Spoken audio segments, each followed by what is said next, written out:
Price the Lord. കർത്താവിൻ്റെ അതിപരിശുദ്ധമായ നാമം ഇന്ന് പകലിലും വാഴ്ത്തപ്പെടുമാറാകട്ടെ.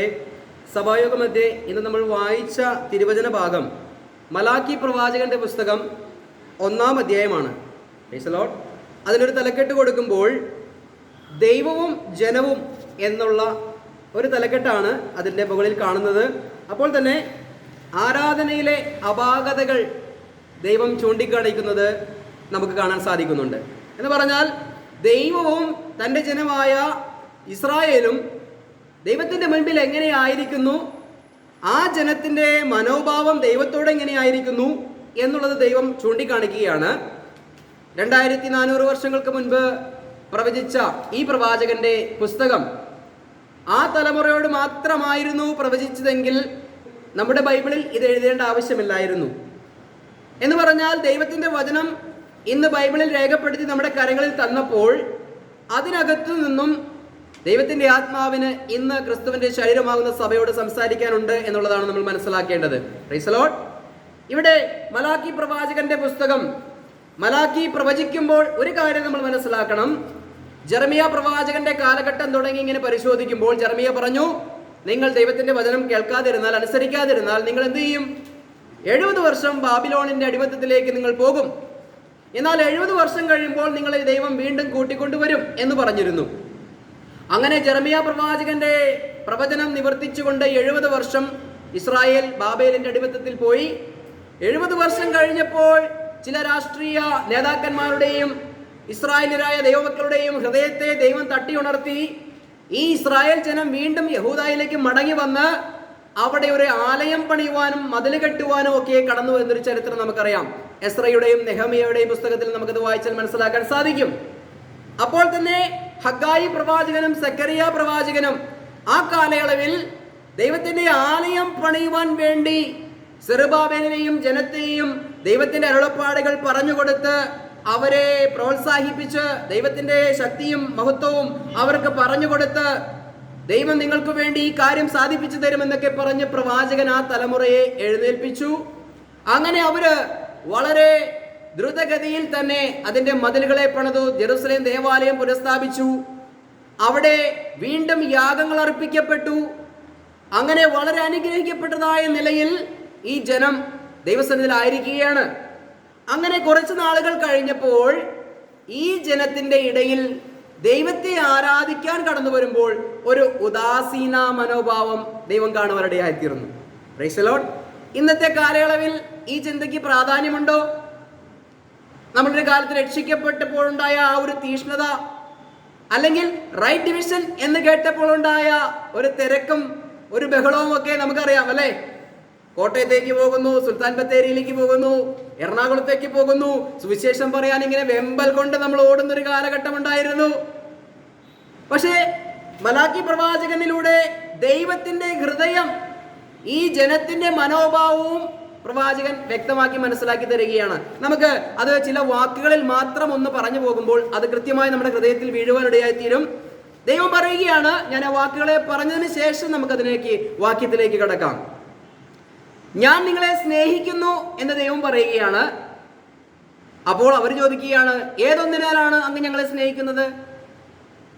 രണ്ടാമത് ദൈവം പറയുകയാണ്, ഞാൻ പിതാവെങ്കിൽ എന്നോടുള്ള ബഹുമാനം എവിടെ എന്ന് ദൈവം ചോദിക്കുകയാണ്. അപ്പോൾ ആ ജനം ചോദിക്കുകയാണ്, ഏതൊരു കാരണത്താലാണ് ഞങ്ങൾ അങ്ങയെ ബഹുമാനിക്കാതിരിക്കുന്നത് എന്ന് ജനം ചോദിക്കുകയാണ്. അടുത്തൊരു ചോദ്യം ചോദിക്കുകയാണ്, എന്റെ യാഗപീഠത്തിൽ നിങ്ങൾ മലിനമായ ഭോജനയാഗം കഴിക്കുകയാണ് എന്ന് ദൈവം പറയുമ്പോൾ അവര് ചോദിക്കുകയാണ്, ഏതൊരു കാര്യത്തിലാണ് ഞങ്ങൾ മലിനമായ കാര്യങ്ങൾ അങ്ങയുടെ സന്നിധിയിലേക്ക് അർപ്പിച്ചത്? അടുത്ത കാര്യം ചോദിക്കുകയാണ്, നിങ്ങൾ കണ്ണുപൊട്ടിയതിനെയും മുടന്തുള്ളതിനെയും എന്റെ യാഗപീഠത്തിൽ യാഗമർപ്പിക്കുകയാണ് എന്ന് ദൈവം പറയുമ്പോൾ ജനം പറയുകയാണ്, ഓ അത് ദോഷമൊന്നുമല്ല, ഞങ്ങളുടെ കയ്യിലുള്ളതല്ലേ ഞങ്ങൾക്ക് തരാൻ കഴിയുകയുള്ളൂ. അപ്പോൾ ദൈവം അവരെ സ്നേഹിക്കുന്നു എന്ന് പറയുമ്പോൾ ഈ ജനം പറയുകയാണ്, അങ്ങ് ഞങ്ങളെ എങ്ങനെ സ്നേഹിക്കുന്നു എന്നാണ് ഈ പറയുന്നത്? ഞങ്ങളുടെ കടങ്ങൾ മാറുന്നില്ലല്ലോ, ഞങ്ങളുടെ രോഗങ്ങൾ മാറുന്നില്ലല്ലോ, ഞങ്ങൾക്കൊരു മേൽഗതിയില്ലല്ലോ, പിന്നെ എങ്ങനെയാണ് അങ്ങ് ഞങ്ങളെ സ്നേഹിക്കുന്നു എന്ന് പറയുന്നത് എന്ന് ജനം ചോദിക്കുകയാണ്. നമ്മുടെ ഭാഷയിൽ പറഞ്ഞാൽ താഴേക്ക് പറയുകയാണ്, എന്നെ ബഹുമാനിക്കുന്നില്ല എന്ന് ദൈവം പറയുമ്പോൾ പ്രിയമുള്ളവരെ, ഈ പറഞ്ഞതിന്റെ സാരം എന്താണ്?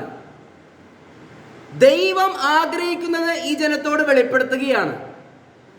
എന്നാൽ ജനത്തിന്റെ പ്രതികരണം എന്ന് പറയുന്നത് ദൈവത്തിന്റെ ആഗ്രഹത്തിന് ഒത്തവണ്ണമല്ല. മനസ്സിലായോ? ഇത് മലാക്കി പ്രവാചകന്റെ പുസ്തകം രേഖപ്പെടുത്തുമ്പോൾ നമുക്കറിയാം, ഏകദേശം എസ്ര, നെഹെമിയ, അല്ലെങ്കിൽ സക്കറിയ പ്രവാചകനും മറ്റുള്ള പ്രവാചകന്മാരും ഒക്കെയും ഈ ജനത്തെ വളരെ പ്രോത്സാഹിപ്പിച്ച് ഇതെല്ലാം ഭംഗിയാക്കി 70 വർഷം മുടങ്ങിക്കിടന്നിരുന്ന ആരാധന വീണ്ടും പുനഃസ്ഥാപിച്ച് വളരെ ഉത്സാഹത്തോടുകൂടി ദൈവത്തെ ആരാധിച്ചിരുന്ന ജനം 100 കൊല്ലങ്ങൾ കഴിഞ്ഞപ്പോൾ ഈ ഉദാസീന മനോഭാവത്തിലേക്ക് മാറ്റപ്പെട്ടു. എന്ന് പറഞ്ഞാൽ ആരാധനയ്ക്കായി കടന്നു വരുമ്പോൾ നമുക്ക് വിശ്വാസ ജീവിതത്തിൽ തുടക്കമുണ്ടായത് എങ്ങനെയാണോ, ഒരു പ്രവൃത്തിയുടെ ഒടുക്കം അതിന്റെ തുടക്കത്തെക്കാൾ നന്നായിരിക്കട്ടെ എന്നാണ് സഭാപ്രസംഗിയിൽ പറയുന്നത്. എന്ന് പറഞ്ഞാൽ നമ്മുടെ വിശ്വാസ ജീവിതത്തിൽ എങ്ങനെയാണോ തുടങ്ങിയത്, വിശ്വാസ ജീവിതം അവസാനിക്കുമ്പോൾ, അല്ലെങ്കിൽ ആ മരണത്തിന് മുൻപോ അല്ലെങ്കിൽ കർത്താവിന്റെ വരവിന് മുൻപോ നമ്മൾ അതിലും 1000 മടങ്ങ് വർദ്ധിച്ച് വളർന്നവരായിരിക്കണം ആത്മീകമായി ദൈവസന്നിധിയിൽ. നമ്മുടെ ഉത്സാഹം അത് മടുപ്പില്ലാത്തതും ആത്മാവിൽ എരിവുള്ളതുമായിരിക്കണം എന്നാണ് ദൈവം പറയുന്നത്. പക്ഷേ ഇത് സംഭവിക്കുന്നത് നേരെ തരംതിരിച്ച. ഇന്ന് സഭകളുടെ അവസ്ഥ നോക്കുമ്പോൾ, പണ്ട് കർത്താവിന് വേണ്ടി പലതും ചെയ്തിരുന്നവർ, കർത്താവിന് വേണ്ടി ഓടി നടന്നിരുന്നവർ, ഇപ്പോൾ ഈ മലാക്കിയിലൂടെ ചോദിക്കുന്നത് പോലെ ഞാൻ നിങ്ങളെ സ്നേഹിക്കുന്നു എന്ന് പറയുമ്പോൾ നമ്മൾ ചോദിക്കുക, ഏത് വകുപ്പിലാണ് ദൈവം നമ്മളെ സ്നേഹിക്കുന്നത്? എങ്ങനെയാണ് ദൈവം നമ്മളെ സ്നേഹിക്കുന്നത്? ഇതാണോ ദൈവത്തിന്റെ സ്നേഹം? എൻ്റെ ഒരു കാര്യങ്ങളും ദൈവം ചെയ്തു തരുന്നില്ല, എനിക്ക് യാതൊരു മേൽഗതിയുമില്ല, ഇതാണോ ദൈവത്തിന്റെ സ്നേഹം? നമ്മുടെ തിരിച്ചറിവിൽ ദൈവത്തിന്റെ സ്നേഹം എന്ന് പറഞ്ഞാൽ നമുക്കൊരു വീട് കെട്ടിത്തരിക, ഒരു കാർ ഉണ്ടാക്കി തരിക, നല്ലൊരു ഡിപ്പോസിറ്റ് ബാങ്കിൽ നിക്ഷേപിക്കുവാൻ ഇടയായിത്തീരുക, ഇങ്ങനെയൊക്കെ ചെയ്താൽ ദൈവം ഞങ്ങളെ സ്നേഹിക്കുന്നു എന്ന് പറയാൻ കഴിയും, അല്ലേ? ഇത് മലാക്കി പ്രവാചകന്റെ കാലഘട്ടത്തിലും ഈ മനുഷ്യരുടെ മനോഭാവം ഇങ്ങനെയായിരുന്നു. ഇവിടെ ദൈവം പറയുകയാണ്, ആരാധനയിലെ അപാകതകളെ ദൈവം ചൂണ്ടിക്കാണിക്കുകയാണ്. നമുക്ക് ഓരോരോ വാക്യങ്ങളെ നമുക്കൊന്ന് വായിക്കാം. ഏതൊന്നിലാണ് ദൈവം ഞങ്ങളെ സ്നേഹിക്കുന്നത് എന്ന് ഈ ജനം പറയുകയാണ്.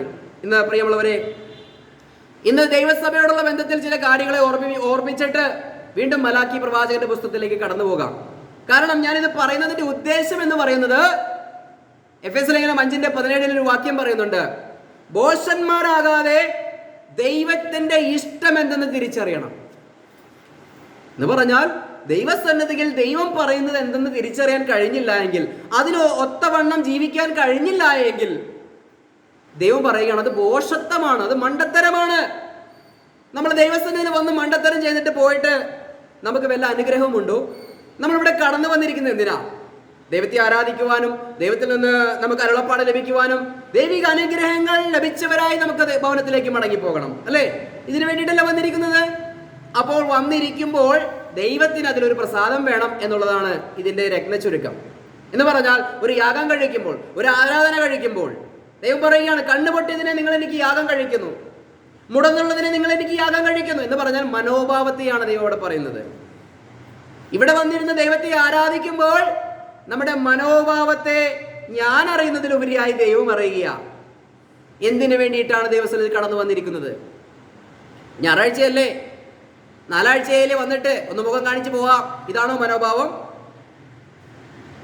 അല്ലെങ്കിൽ പാസ്റ്റർ എന്ത് പറയും, സഹവിശ്വാസികൾ എന്ത് ചിന്തിക്കും? ഈ മനോഭാവമാണെങ്കിൽ മുടന്തുള്ളതും ഊനമുള്ളതും കണ്ണുപൊട്ടിയതുമായിട്ടുള്ള യാഗവസ്തുവുമായിട്ടാണ് നമ്മൾ കടന്നു വരുന്നത്.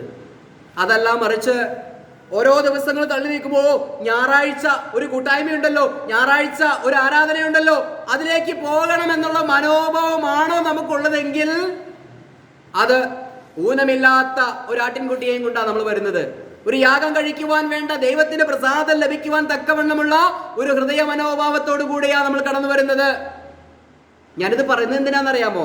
ഞാനിത് പറയുമ്പോൾ ചിന്തിക്കും, അയ്യോ ഇന്ന് എന്നെ ഉദ്ദേശിച്ചാണ്, എന്നെ മാത്രം ഉദ്ദേശിച്ചാണ് ഇത് പറയുന്നതെന്ന് നിങ്ങൾ ആരും ചിന്തിക്കരുത്. Price the Lord. ഹൃദയത്തിൽ കുത്തുകൊള്ളുന്നുണ്ടെങ്കിൽ അത് ദൈവത്തിന്റെ പരിശുദ്ധാത്മാവിന്റെ ഇടപെടലാണ്. Price the Lord. ഹല്ലേലൂയ. അതുകൊണ്ട് പ്രിയമുള്ളവരെ, എനിക്ക് ഇവിടെ നിന്ന് വചനമേ സംസാരിക്കാൻ കഴിയുകയുള്ളൂ. അത് എന്നോടാണ് ആദ്യം ദൈവം സംസാരിക്കുന്നത്. പൊട്ടിയതിനെയും മുടന്നുള്ളതിനെയും കണ്ണുപൊട്ടിയതിനെയും കൊണ്ട് ദൈവസന്നിധിയിൽ വന്ന് ദൈവത്തെ വിളിച്ചപേക്ഷിച്ചാൽ ഒരു പ്രയോജനമില്ല എന്നുള്ളത് ദൈവം എന്നോടാണ് ആദ്യം പറഞ്ഞത്. അത് ഞാൻ നിങ്ങളോട് പറയുകയാണ്. Price the Lord. നമുക്ക് ഓരോ വാക്യങ്ങളെ നമുക്കൊന്ന് വായിക്കാം. മലാക്കി പ്രവാചകന്റെ പുസ്തകം 1:1 വാക്യം. മലാക്കി മുഖാന്തരം ഇസ്രായേലിനോടുള്ള യഹോവയുടെ അരുളപ്പാട്. ഞാൻ നിങ്ങളെ സ്നേഹിക്കുന്നുവെന്ന് യഹോവ അരുളിച്ചെയ്യുന്നു. എന്നാൽ നീ ഞങ്ങളെ ഏതിനാൽ സ്നേഹിക്കുന്നു എന്ന് ചോദിക്കുന്നു. ഏശാവ് യാക്കോബിന്റെ സഹോദരനല്ലയോ? എങ്കിലും ഞാൻ യാക്കോബിനെ സ്നേഹിക്കുന്നുവെന്ന് യഹോവയുടെ അരുളപ്പാട്. എന്നാൽ ഏശാവിനെ ഞാൻ ദ്വേഷിച്ച് അവന്റെ പർവ്വതങ്ങളെ ശൂന്യമാക്കി അവന്റെ അവകാശത്തെ മരുഭൂമിയിലെ കുറുനരികൾക്ക് കൊടുത്തിരിക്കുന്നു. മതി. ഇവിടെ ഇസ്രായേൽ ജനത്തിന് ദൈവം കരുതിയ കരുതലുകളെ ഓർമ്മപ്പെടുത്തി. അവരുടെ തെരഞ്ഞെടുപ്പ് മുതൽ അങ്ങ് യാക്കോബിനെ തിരഞ്ഞെടുത്ത്, അല്ലെ, അബ്രാഹാമിനെ തിരഞ്ഞെടുത്ത്, ഇസ്ഹാക്കിനെ തിരഞ്ഞെടുത്ത്, യാക്കോബിനെ തിരഞ്ഞെടുത്ത്, അവന് 12 മക്കളെയും കൊടുത്ത് ഒരു വലിയ ഒരു രാജ്യമാക്കി ദൈവം ഈജിപ്തിൽ നിന്ന് പുറപ്പെടുവിച്ച് അവർക്ക് മരുഭൂമിയിൽ മന്ന പൊഴിച്ചു കൊടുത്ത്, വെള്ളം കൊടുത്ത്, വസ്ത്രം കൊടുത്ത്, ചെരുപ്പ് കൊടുത്ത്, അവർക്ക് മേഘത്തണലായി, അഗ്നിത്തൂണായി ദൈവം രാവും പകലും ഒരു കുഞ്ഞിനെ പരിപാലിക്കുന്നത് പോലെ പരിപാലിച്ച് ഇതെല്ലാം ചെയ്ത് അനുസരണക്കേട് മൂലം ബാബിലോണിലേക്ക് പോയപ്പോൾ അവിടെ നിന്നും വിടിവിച്ചു കൊണ്ടുവന്ന് ആലയം പണിത് ആരാധന പുനഃസ്ഥാപിച്ചു കൊടുത്തപ്പോൾ ഞാൻ നിങ്ങളെ സ്നേഹിക്കുന്നു എന്ന് ദൈവം പറയുമ്പോൾ ആ വാക്കിൽ മാത്രം ഒതുങ്ങുന്നതാണോ ദൈവത്തിന്റെ സ്നേഹം? ദൈവം എത്രത്തോളം സ്നേഹിച്ചു? അവരോട് പറയുകയാണ്, നിന്റെ സഹോദരൻ ഏശാവുണ്ടല്ലോ, ഞാൻ അവന് പകരം നിന്നെയല്ലേ തിരഞ്ഞെടുത്തത്, നിന്നോടല്ലേ ഞാൻ ചോദിക്കുന്നത്, ഞാൻ നിന്നെ സ്നേഹിക്കുന്നു എന്ന് പറയുന്നത്. ആ ജനം ഇതെല്ലാം മറന്നിട്ട് പറയുക, എന്തൊന്നിനാൽ അങ്ങനെ സ്നേഹിക്കുന്നു, അങ്ങ് ഞങ്ങളെ സ്നേഹിക്കുന്നു. Price the Lord. ഇന്ന് ദൈവസഭയോടുള്ള ബന്ധത്തിൽ നമുക്കൊരു വാക്യം വായിക്കാം. കൊലോസ്യ ലേഖനം 2-ാം അധ്യായത്തിന്റെ 11 മുതൽ 13 വരെയുള്ള വാക്യങ്ങൾ. നമുക്ക് ദൈവം ഈ കൃപായുഗത്തിൽ തന്ന നന്മയെ നമ്മൾ ഓർക്കേണ്ടത് ആവശ്യമാണ്. കൊലോസ്യ ലേഖനം 2-ാം അധ്യായത്തിന്റെ 11 മുതൽ 13 വരെയുള്ള വാക്യങ്ങൾ. അവനിൽ നിങ്ങൾക്ക് ക്രിസ്തുവിന്റെ പരിച്ഛേദനയാൽ ജഡശരീരം ഉരിഞ്ഞു കളഞ്ഞതിനാൽ തന്നെ കൈക്കൊണ്ടല്ലാത്ത പരിച്ഛേദനയും ലഭിച്ചു. സ്നാനത്തിൽ നിങ്ങൾ അവനോട് കൂടെ അടക്കപ്പെടുകയും അവനെ മരിച്ചവരുടെ ഇടയിൽ നിന്ന് ഉയർത്തെഴുന്നേൽപ്പിച്ച ദൈവത്തിന്റെ വ്യാപാര ശക്തിയിലുള്ള വിശ്വാസത്താൽ അവനോട് കൂടെ നിങ്ങളും ഉയർത്തെഴുന്നേൽക്കുകയും ചെയ്തു. Price the Lord. ഇവിടെ പറഞ്ഞതിന്റെ സാരം എത്രമേ ഉള്ളൂ. കൈകൊണ്ടല്ലാത്തൊരു പരിച്ഛേദന ലഭിച്ചു, ജലം കൊണ്ടല്ലാത്തൊരു സ്നാനവും ലഭിച്ച്, ക്രിസ്തുവിന്റെ ശരീരമാകുന്ന സഭ ആയിത്തീർന്നപ്പോൾ നമ്മൾ ജീവിപ്പിക്കപ്പെട്ടു, ഉയർപ്പിക്കപ്പെട്ടു എന്നാണ് അവിടെ പറഞ്ഞിരിക്കുന്നത്. മരിച്ചു കിടന്നിരുന്ന നമ്മൾ ആത്മാവിനാൽ നമ്മൾ ഉയർപ്പിക്കപ്പെട്ടു. ഇത് ദൈവം നമ്മോട് കാണിച്ച സ്നേഹമല്ലേ? Price the Lord. ഈ സ്നേഹത്തെ നമ്മൾ ഇന്ന് ഓർക്കേണ്ടതല്ലേ? ഇത് മറന്നുപോയിട്ട് നമുക്കൊരൽപ്പം കടബാധ്യത വരുമ്പോൾ, പ്രയാസം വരുമ്പോൾ, എന്തൊന്നിനാൽ കർത്താവെ അങ്ങ് ഞങ്ങളെ സ്നേഹിക്കുന്നു എന്ന് പറയുന്ന ഒരു മനോഭാവമാണോ നമുക്കുണ്ടായിരിക്കേണ്ടത്? ഒരു വാക്യം കൂടി വായിക്കാം. 1 കൊരിന്ത്യർ ലേഖനം 12-ന്റെ 27 എന്നാൽ നിങ്ങൾ ക്രിസ്തുവിന്റെ ശരീരവും ഓരോരുത്തൻ വെവ്വേറെയായ അവയവങ്ങളും ആകും. Price the Lord. ഇന്ന് നമ്മൾ ആരാണ്? ബോഡി ഓഫ് ക്രൈസ്റ്റ് ആണ്. ക്രിസ്തുവിന്റെ ശരീരമാകുന്ന സഭയാണ്, ക്രിസ്തുവിന്റെ അവയവങ്ങളാണ്. പ്രിയമുള്ളവരെ, നമ്മളൊരു സൂപ്പർ സ്റ്റാറിനെയോ അല്ലെങ്കിൽ സഹോദരിമാരാണെങ്കിൽ ഒരു സൗന്ദര്യമുള്ള ഒരു സ്ത്രീയെയോ കാണുമ്പോൾ പറയുകയല്ലേ, ഓ ഞാൻ അതുപോലെ ആയിരുന്നെങ്കിൽ. എന്നിട്ട് നമ്മൾ എന്ത് ചെയ്യും? അനുകരിക്കും. അവരുടെ മേക്കപ്പ്, അവരുടെ വസ്ത്രധാരണങ്ങളൊക്കെ നമ്മൾ എന്ത് ചെയ്യും? അനുകരിക്കും, അല്ലെ?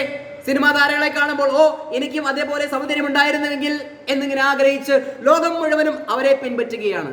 ഇവിടെ ഇതാ സൗജന്യമായി അഖിലാണ്ടത്തിന്റെ ഉടയവനായ കർത്താവായ യേശു ക്രിസ്തുവിന്റെ ശരീരത്തിന്റെ ഭാഗമായി തീരുവാൻ അവസരം ലഭിച്ചിട്ട് എന്തൊന്നിനാൽ അങ്ങ് ഞങ്ങളെ സ്നേഹിക്കുന്നു എന്ന് ചോദിക്കുന്ന ദൈവസഭയെ, പ്രൈസ് ദി ലോർഡ്, കർത്താവിന്റെ ശരീരത്തിന്റെ ഭാഗമായി തീരുക എന്നുള്ള അമൂല്യമായ പദവി നൽകിയിട്ട് എന്തെങ്കിലും ഒരു പ്രയാസം വരുമ്പോൾ കർത്താവെ അങ്ങ് ഞങ്ങളെ എന്തൊന്നിനാൽ സ്നേഹിക്കുന്നു എന്ന് പറയുന്ന മനോഭാവം സഭയ്ക്കുണ്ടെങ്കിൽ ദൈവം അതിൽ പ്രസാദിക്കുന്നില്ല എന്നുള്ളത് മനസ്സിലാക്കണം. Price the Lord. ഹല്ലേലൂയ. നമുക്ക് ഒരു വാക്യം കൂടി വായിക്കാം. 1 കൊരിന്ത്യർ ലേഖനം 6-ാം അധ്യായത്തിന്റെ 9 മുതൽ 11 വരെയുള്ള വാക്യങ്ങൾ. അന്യായം ചെയ്യുന്നവർ ദൈവരാജ്യം അവകാശമാക്കുകയില്ല എന്ന് അറിയുന്നില്ലയോ? നിങ്ങളെ തന്നെ വഞ്ചിക്കാതിരിപ്പിൻ. ദുർനടപ്പുകാർ, വിഗ്രഹാരാധികൾ, വ്യഭിചാരികൾ, സ്വയഭോഗികൾ, പുരുഷകാമികൾ, കള്ളന്മാർ, അത്യാഗ്രഹികൾ, മദ്യപന്മാർ, പാപിഷ്ടാണക്കാർ, പിടിച്ചുപറിക്കാർ എന്നിവർ ദൈവരാജ്യം അവകാശമാക്കുകയില്ല. Price the Lord. ദൈവരാജ്യം അവകാശമാക്കാൻ കഴിയാതിരുന്ന പല കാറ്റഗറികൾ തൊട്ട് മുൻപ് വായിച്ചു, അല്ലെ? ചില പാപപ്രവൃത്തികളിൽ നിറഞ്ഞിരുന്നവർ, അവരൊന്നും ദൈവരാജ്യം അവകാശമാക്കാൻ നമ്മളും ആ വകക്കാരായിരുന്നു, നമുക്കും അവകാശമില്ലായിരുന്നു. താഴേക്ക് വായിക്കാം. നിങ്ങളും ചിലർ ഈ വകക്കാരായിരുന്നു. അതെ, എങ്കിലും നിങ്ങൾ കർത്താവായ യേശുക്രിസ്തുവിന്റെ നാമത്തിലും നമ്മുടെ ദൈവത്തിന്റെ ആത്മാവിനാലും നിങ്ങളെ തന്നെ കഴുകി ശുദ്ധീകരണവും നീതീകരണവും പ്രാപിച്ചു. Price the Lord. ഇവിടെ എന്താ പറഞ്ഞത്? കർത്താവായ യേശുക്രിസ്തുവിന്റെ നാമത്തിൽ നമ്മൾ കഴുകപ്പെട്ടു, നീതീകരിക്കപ്പെട്ടു, ശുദ്ധീകരിക്കപ്പെട്ടു. ഇത് നിസ്സാരമായ ഒരു കാര്യമല്ല ദൈവവചനത്തിൽ രേഖപ്പെടുത്തി വെച്ചിരിക്കുന്നത്. നീതീകരണം എന്ന് പറയുമ്പോൾ നീതീകരണം അഞ്ചക്ഷരമുള്ള ഒരു മലയാളം വാക്കാണ് നീതീകരണം. ഈ അക്ഷരത്തിന്റെ വലിപ്പത്തിലല്ല അതിന്റെ അർത്ഥം ഇരിക്കുന്നത്. ദൈവം ഉദ്ദേശിച്ച അതിന്റെ ആന്തരിക അർത്ഥം നമ്മൾ കൃത്യമായി മനസ്സിലാക്കുമ്പോൾ എന്താണ് അവിടെ പറഞ്ഞത്? ശുദ്ധീകരണം പ്രാപിച്ചു, നീതീകരണം പ്രാപിച്ചു.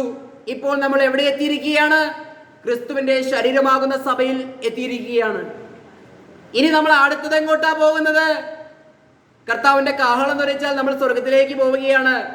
ഈ അതിക്രമം നിറഞ്ഞ ലോകത്ത് പല വിധത്തിലുള്ള പാപങ്ങൾ നിറഞ്ഞിരിക്കുന്ന സാഹചര്യത്തിൽ നിന്നുകൊണ്ട് കർത്താവ് തന്റെ രക്തത്താൽ നമ്മെ വിടുവിച്ച് ഇത്രത്തോളം ഒരു മഹത്വ പദവി നമുക്ക് നൽകിയപ്പോൾ ഇത് കാണാൻ വിലയില്ലാതെ, ഇത് കാണാൻ കണ്ണില്ലാതെ ദൈവത്തോട് ചോദിക്കുകയാണ്, ഏതൊന്നിനാലാണ് അങ്ങ് ഞങ്ങളെ സ്നേഹിക്കുന്നത് എന്ന് ചോദിക്കുന്ന ദൈവസഭയെ മലാഖിയിലൂടെ ആ സമൂഹത്തോട് ചോദിച്ചത് തന്നെയാണ് ഇന്ന് നമ്മളോടും ദൈവാത്മാവ് ചോദിക്കുന്നത്. തന്റെ ചങ്കിലെ ചോര തന്ന് നമ്മളെ വീണ്ടെടുത്തപ്പോൾ, രക്തത്താൽ കഴുകി നമ്മെ ശുദ്ധീകരിച്ചപ്പോൾ, ഇത്രത്തോളം നന്മയിലേക്ക് നമ്മളെ കൊണ്ടുവന്നപ്പോൾ നമ്മൾ എന്താണ് ചോദിക്കേണ്ടത്? എന്താണ് നമ്മൾ ദൈവത്തോട് പറയേണ്ടത്?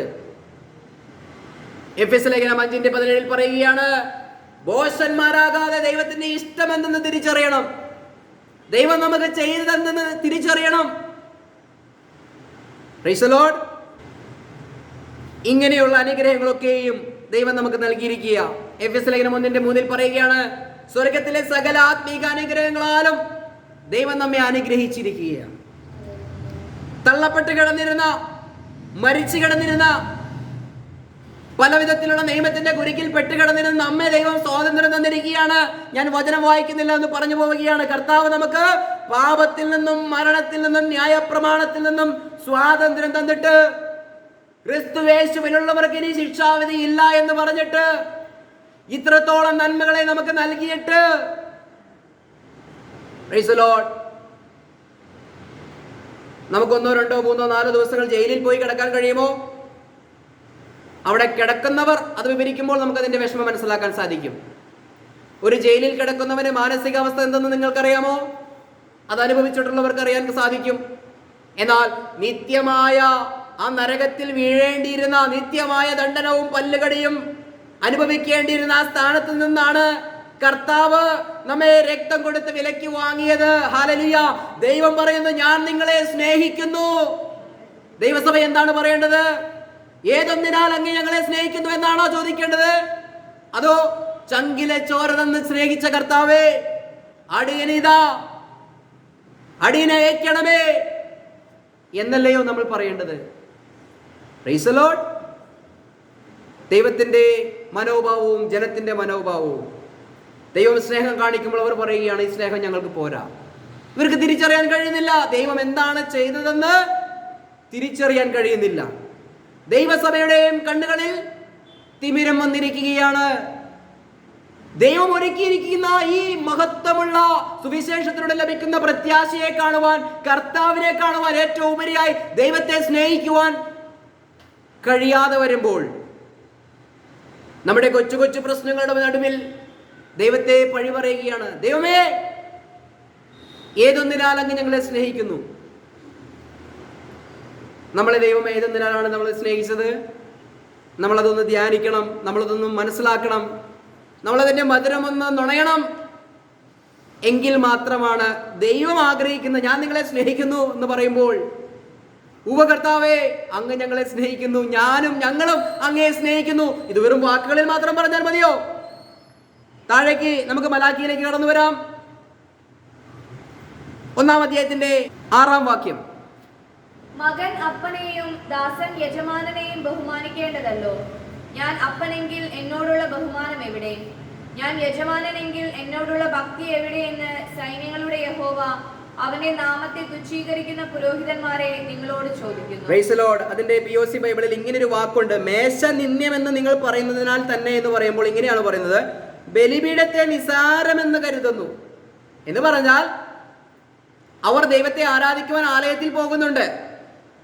ശനിയാഴ്ച ശബത്താണല്ലോ ഇസ്രായേലിനെ സംബന്ധിച്ച്, നമുക്കാണെങ്കിൽ ഞായറാഴ്ച ആരാധനയും. അപ്പോൾ അവർ കടന്നു വരുന്നുണ്ട്.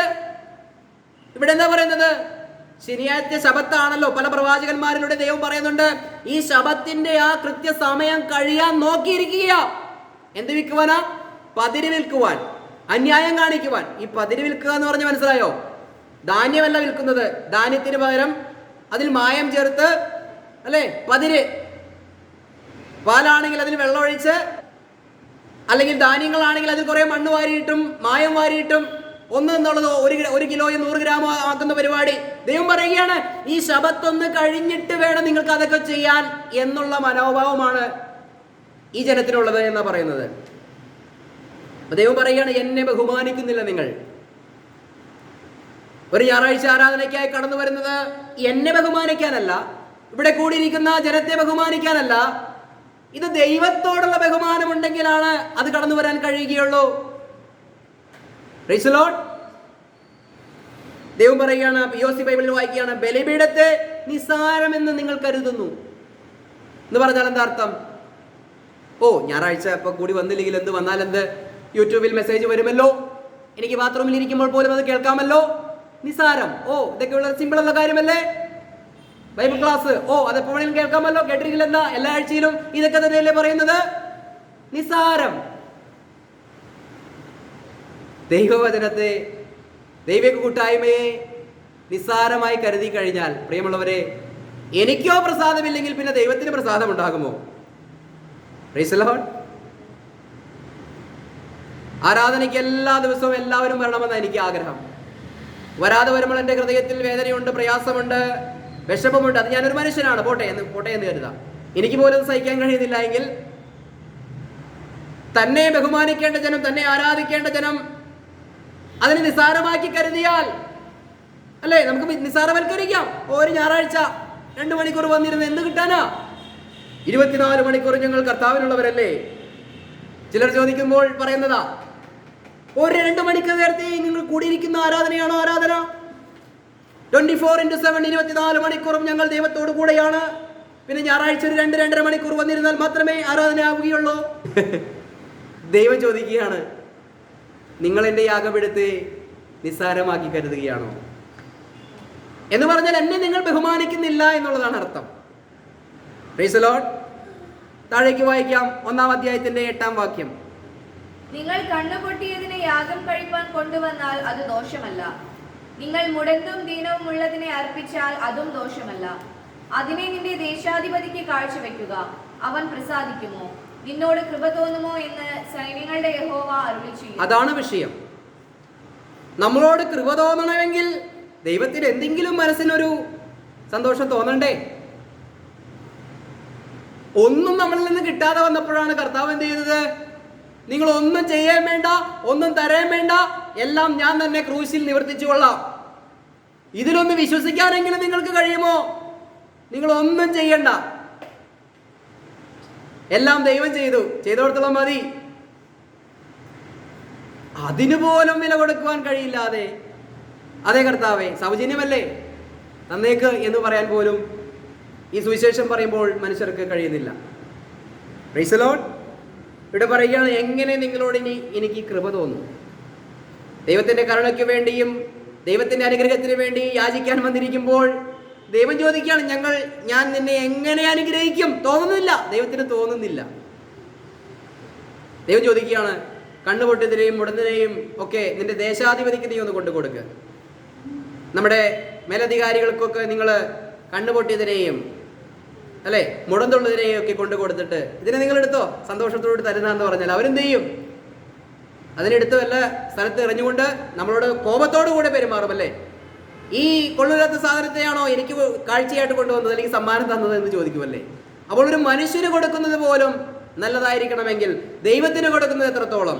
ദൈവവചനം പറയുന്നുണ്ട്, ഹൃദയത്തിൽ നനയ്ക്കുന്നത് നിങ്ങൾ കൊടുക്കണം, സന്തോഷത്തോടെ കൊടുക്കുന്നവനെ ദൈവം അനുഗ്രഹിക്കുന്നു എന്ന ദൈവത്തിന്റെ വചനം പറയുന്നത്. പൗലോസ് പറഞ്ഞില്ലേ, കർത്താവ് പറഞ്ഞിട്ടുണ്ട്, സുവിശേഷ വേല ചെയ്യുന്നവൻ അതിനാൽ ഉപജീവിക്കണം. എന്നാൽ പൗലോസ് എന്താ പറഞ്ഞത്? ഞാൻ അത് പ്രയോജനപ്പെടുത്തുന്നില്ല, നിങ്ങൾക്കൊരു മാതൃക തരുവാൻ ഞാൻ സ്വന്തം കൈകൊണ്ട് അധ്വാനിക്കുകയാണ്. Price the Lord. അപ്പോൾ ദൈവം പല കാര്യങ്ങളും തന്നിട്ടുണ്ട്. അപ്പോൾ ദൈവത്തിന്റെ അതൃപ്തികൾ, ദൈവത്തിന്റെ മനോഭാവം ഈ ജനത്തിന് കൊടുക്കുകയാണ്.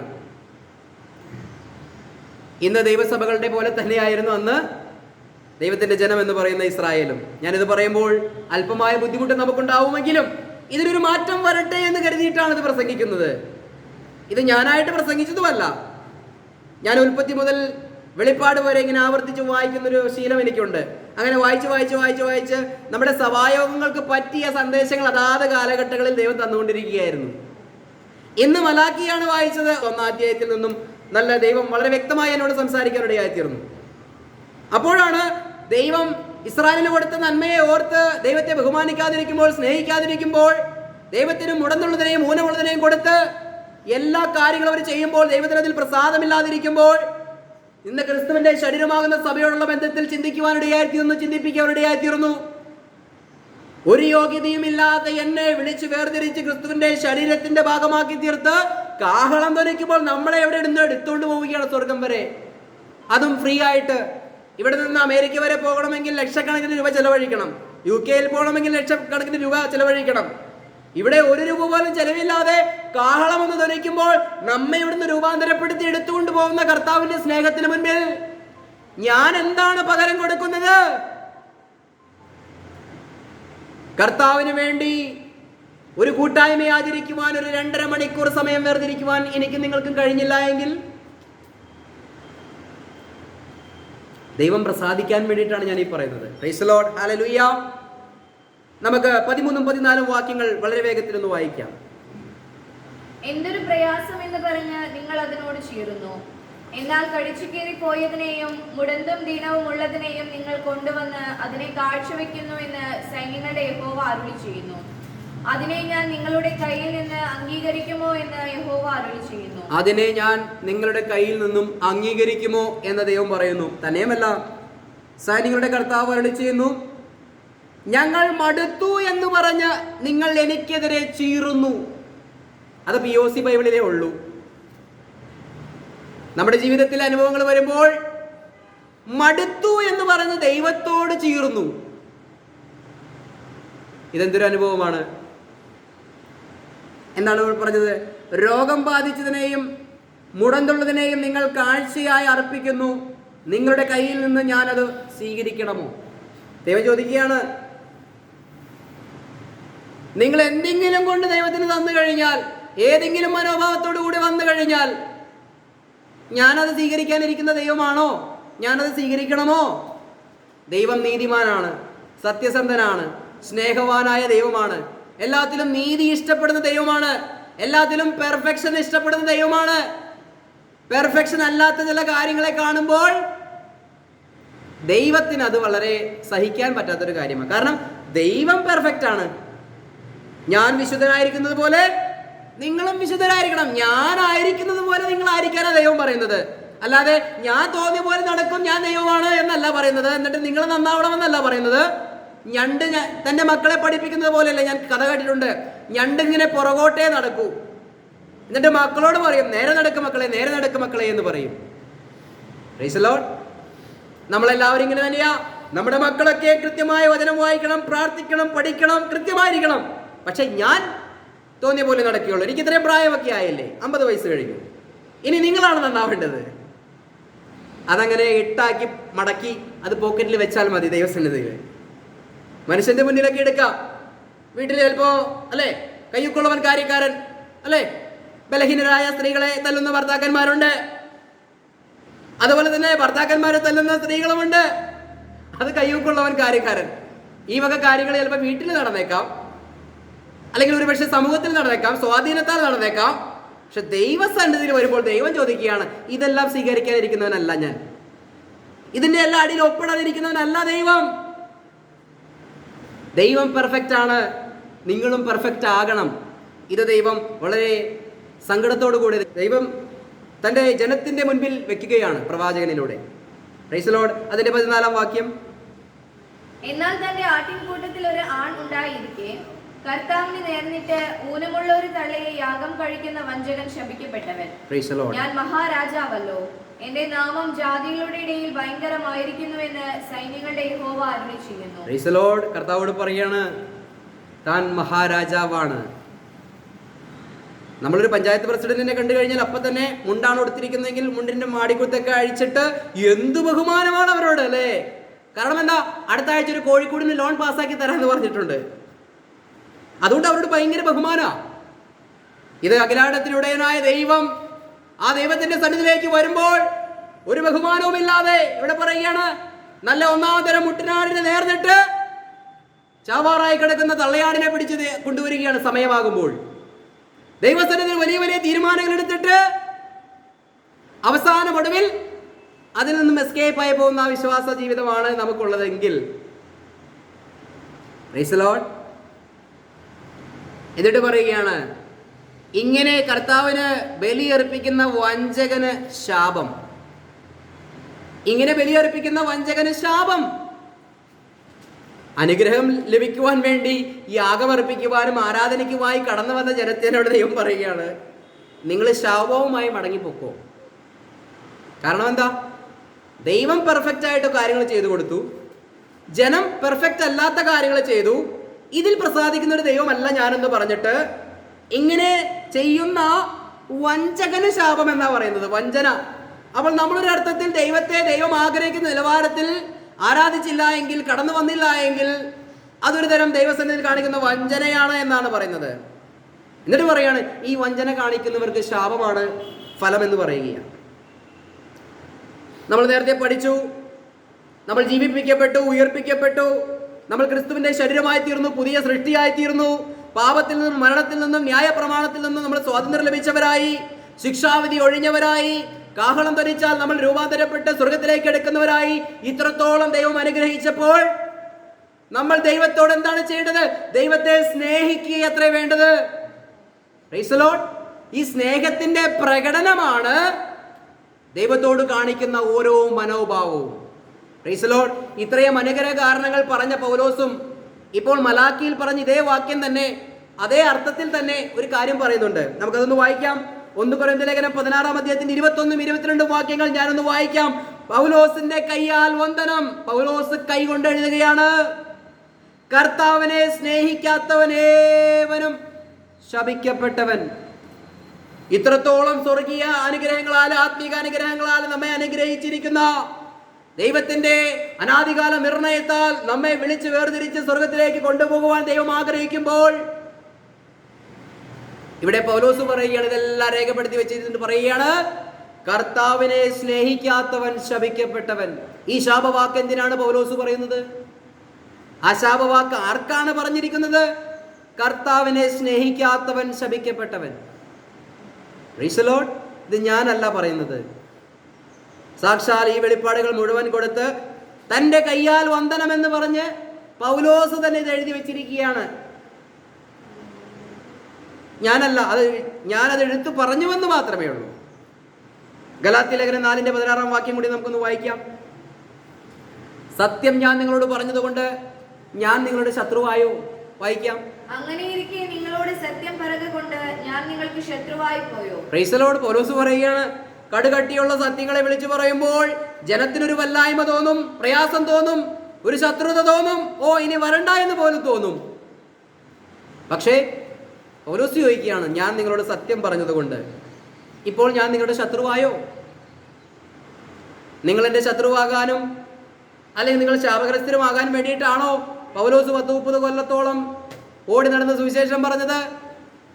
വല്ല വിധേനയും ആരെങ്കിലേക്ക് രക്ഷിച്ചെടുക്കുവാൻ നോക്കിയത് നമ്മളെ ശാപത്തിലേക്ക് തള്ളിവിടുവാനാണോ?